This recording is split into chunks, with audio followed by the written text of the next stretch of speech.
আমি চাঁপা চক্রবর্তী। জন্মের সময় কালো গায়ের রং দেখে বাবা এই নাম রেখেছিলেন। ছেলেপক্ষের সামনে নিজেকে হাজির করতে করতে আমি বড় ক্লান্ত। আজ আমার বিয়ে। 37-এ এসে অবশেষে একখানা বর জুতোতে পারলাম, যদিও তাদের দাবি একটু বেশি।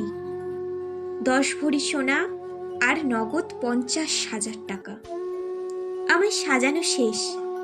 লাল বেনারসি আর চন্দন, কালো চামড়ার ওপরে সাদা চন্দনটা ভারী চোখে পড়ছে। ঠোঁটের লাল রংটাও কেমন বেমানান ঠেকছে।